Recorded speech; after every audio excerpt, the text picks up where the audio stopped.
Hello, my name is Brant Hunt, that is Hunt. My channel is simply called Discerning What is True. I continue to be reading from a particular book today from Kabbalah, that is Psychology and Kabbalah. I'm on chapter 49, I think it is. Reading from that particular chapter called Direction. So thank you for being here. Hope that this stimulates your mind and think deeply on why you're here and what's your purpose.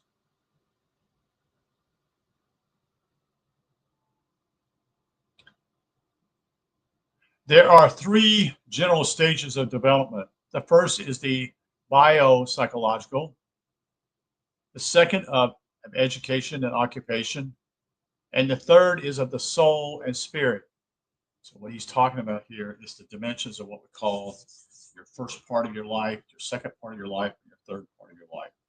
In other words, the first part of your life is going to be consumed for, maybe 24, 25 years of life that is within being in an atmosphere of a school, type, not school, but I should say,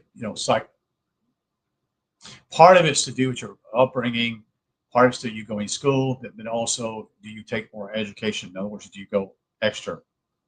Do you go to school 4 years more extra compared to the 12? And that be 16 years, or do you go even further than that? And then what you do with that, what is going to be your occupation? So that's your second part. And then your third part simply is when you get older, you begin to ask questions simply is why am I here and what is my purpose? I spent all my life and haven't found any direction at all. So let me seek these things out deeply. Nearly all individuals go through the first two stages without too much difficulty and find their place in society. Be a priest, a ruler, a merchant, or a laborer, for most people can fit into the four basic castles of mankind. There are, of course, the misfits. At one end are the criminals who act as the demonic element of humanity, and on the other are the outsiders who do not fit into the conventional pattern for some reason. In the earliest of times, such people went to the local wise person for advice. If the problem was just psychological, it was often resolved there. If, however, the issue was more serious, then they were sent to a shaman or a magician who understood something about what lay beyond ordinary problems. And this is long ago now, folks. Okay, this is um, this is part of what we call, trying to think of the time period, but I'll continue on. Later, priests and rabbis performed the same function. This indicates the difference between healers and those concerned with development. In our own time, we have specialist healers, that is, who deal with the psyche. These can range from the mechanicalism, that is, behaviorism, to the way out alternate practitioners. Both extremes hold limited views that can and must be said sometimes solve problems that need their kind of solution, such as surgery for the man with a brain tumor, or spiritualism for the woman who was healed by a conversation with her dead mother. That is Sigmund Freud and Carl Jung occupied the middle ground in the spectrum, with Freud oriented to what we call biopsyche and Jung to the psyche-spirit. As such, they dealt with the people who were attracted by their particular way of working. This is the law of light being drawn to light, Like, that is. It is also part of a fatal pattern. Thus, a person with problems relate to parents or sex would seek the Freudians, whereas the individual in search of themselves would find themselves at Jung's approach more appropriate. This finding of the right help is crucial, and it may take many years and several false starts to arrive at the door of just the person one needs. There is an esoteric maxim which says that, quote, when the student is ready, the teacher appears, end quote. This is related not so much to the healing process as to the third stage of the development, in which one seeks to go further than just becoming a so-called normal person. However, before this stage can occur, a balance in the psyche has to be established, because it is quite dangerous to proceed with deeper growth if there is a major discrepancy in the mind, which could be magnified and produce a madness more serious than any ordinary psychological disability. The average neurotic or psychotic usually only makes life difficult for themselves and their immediate circle, but the highly developed mad person can do a great deal of damage. A classic example was a particular guy here, and I'm going to see if I can Shabbat ZBI. So I don't know how to pronounce it, so I'm just going to spell it out. Shabbetai, Zev, Ziv, Zezbi is a Victor in the 16th century. He claimed to be the expected Messiah, and because he clearly had enormous charisma and great knowledge of the Kabbalah. He convinced not only ordinary Jews, but many rabbis that he was indeed the anointed one. When his growing Messianic movement became a political threat, he was given the choice to convert to Islam or die by the Sultan of Turkey. He became an instant Muslim and the Sultan honorable doorkeeper. Thousands of Jews, many of whom had sold all their possessions in readiness to return to the Promised Land, went into deep shock. This event shook world Jewry to such a degree that Kabbalah was forbidden to anyone under 40. For such knowledge could, it was believed, drive one insane. Figure 50 here in what we call chapter 50, School of the Souls. One cannot develop beyond a certain point alone. One needs guidance and instruction. Every society has individuals in the jungle, village, or city who are there to help the seeker, end quote, or seeker on. Such people usually belong to an esoteric tradition. These originate in schools of the soul. As seen in the diagram, such organizations are based upon the principles embodied in the tree. The pain and pleasure factors here are to do with, quote, letting go, end quote, and, quote, opening up, end quote, of the emotional complexes that hindered or helped the aspirant so that the soul and spirit can develop in a balanced way. For most people, any inquiry into the deeper levels of the mind is disturbed because it is the unconscious area of the irrational and spiritual. Both of these could be a threat to the rationale of the ego. People seeking help for strictly psychological problems are usually dealt with by the techniques of observation and analysis until they reach a point when they perceive the difficulty. They can then resolve it by untying the knot and moving on to the next phase of balancing their psychological tree. This can go on for years, or it can just be a period or a limited number of sessions in which they and a psychotherapist examines a particular problem. Such may be right for those seeking healing, but it is not for people who are the pursuit of development. Many individuals have spent decades in analysis and gotten nowhere except deeper into their problems. Because the sessions lack the spiritual dimension, you see.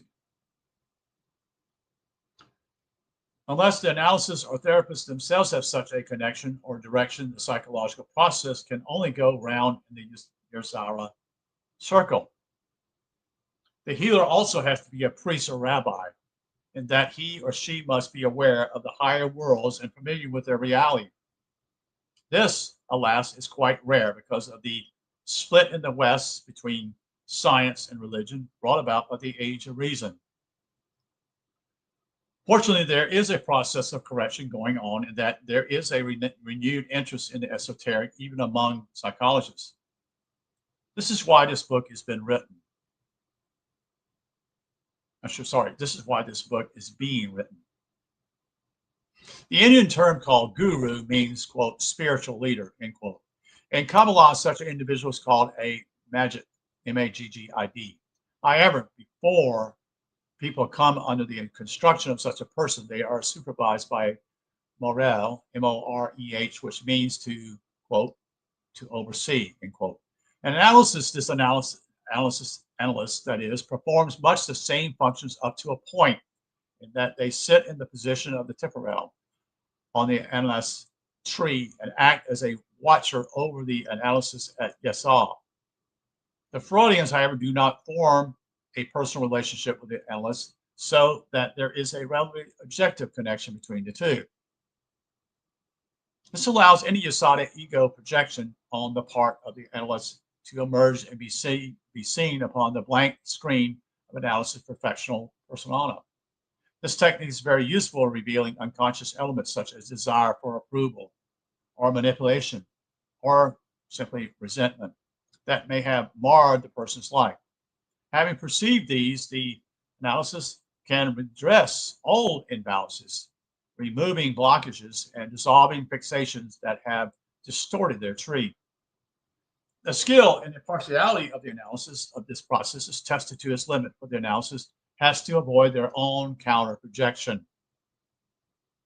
For example, in their analysis sees the analysis as a perennial figure, analysis must not react like one, or the relationship will lose its objectivity and they will be repeating an old pattern.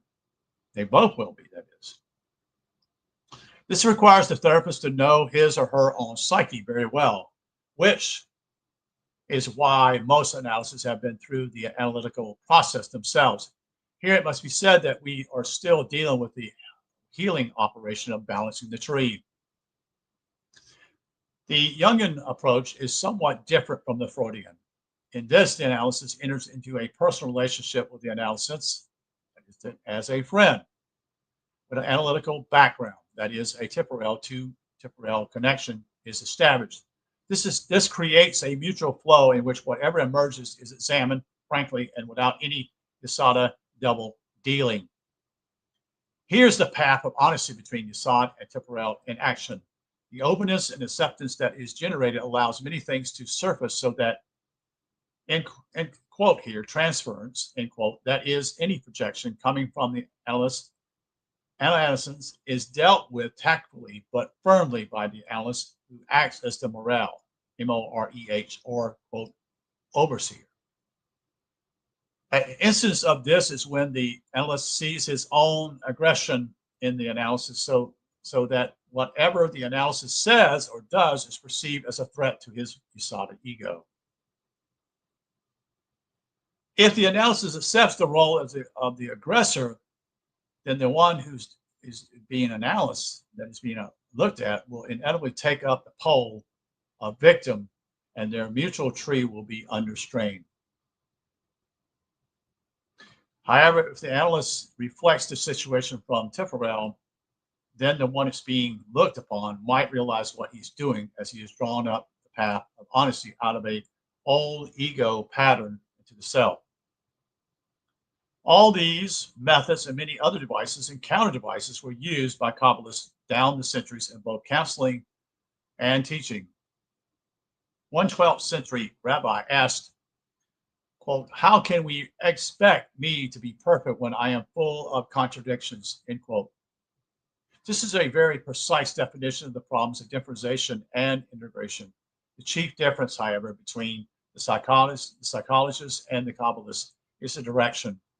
In a sense, it means to be instructed by a teacher, which is quite a distinct process and different from psychological therapy. In Kabbalah, the morale, M-O-R-E-H, acts as a tutor to a student for many years. During this time, the theory of psychology and cosmology is taught, and many techniques of self-observations are practiced. This is common to all esoteric tradition. Kabbalist psychology may not use modern terms, and there are differences of nomenclature, even when the traditions, but the basic structure and dynamics of the psyche are the same. The id is the nefesh, or nafs, N-A-F-S, as the Sufis call it.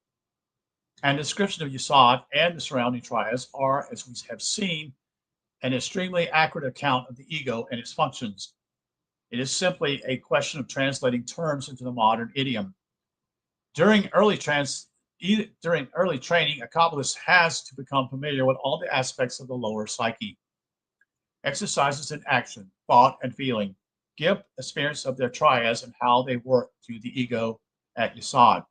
Later, the student learns to tell the difference between Yesod and Tiferel and note the qualities of all the Sepharel, as well as recognize the character of each triad and pillar. Tutors will instruct the student in group work and in private consultation. Comments are made about their own tree's balance and the effect of patterning. Dreams will be examined, as will omens or incidents of synchronicity. Such events are considered in the light of both the student's overall development and their relevance to the present. Progress reports and advanced studies and exercises are carried out as in-depth tutorials and seminars that increase the student's comprehension of their individual paths and the tradition that is the collective dimension, which includes their study of mythology, history, metaphysics, and philosophy, as well as more penetrating practices. This can only happen in a Kabbalistic school that is under the direction of a master. Masters, I should say, or magicians, are extremely rare. Freud and Jung were teachers to their generation of psychologists. They saw much more than the average, even brilliant researchers of their time. They opened the door into the unconscious for science, even as a Kabbalistic master, like the 18th century Maggid, or Thou Shem Tov, T-O-V, introduced the spiritual dimension to those without rabbinical learning. Such magicum are originals. This is a creative quality of the world of Bariah, which changes the psychological forms of Yuzara, that in turn affects the workday world of Assyria. Sir Isaac Newton was of this order, as was Rabbi Azira of the 13th century school of Jeronim, whose reformations of Kabbalah into this philosophical mode led to its wide acceptance among both Jewish and Christian mystics who trod the path of development. Such masters are part of a long chain of evolved human beings who over time have slowly been filling in the rungs between the first fully realized man, Enoch, and the most innocent newly born person who has never been incarnated before. Somewhere in the middle of the Jacob's ladder of humanity are those who wish to rise above the dominance of the id, the fesh, the jada ego, and the super ego idea to become true individuals. Jungians Carl Jung would call this process the quote, the enter journey, end quote. Kabbalists would call it the ascent of the ladder, end quote. There is no difference. In most esoteric tradition, it's simply called the work, end quote. In Hebrew, the word avodah means both, quote, work and worship. Carl Jung came across it in alchemy as the great work, end quote.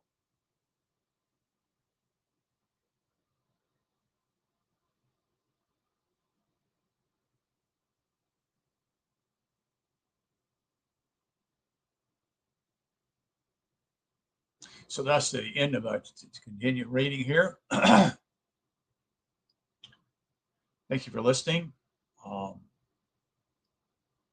So I hope that you got the amends of what it's talking about here. So we're almost finished. It's like 3 or 4, I think about 4 or 5 more chapters here. This is very well done. And this was written, and this guy, the author, has written many books with Kabbalah. He's no longer alive now. But I do appreciate Phil Langdon suggested this guy to me to read him. So that's what I've done. I'm looking at this. So I wish you a good evening. You take care. Take care. Bye-bye.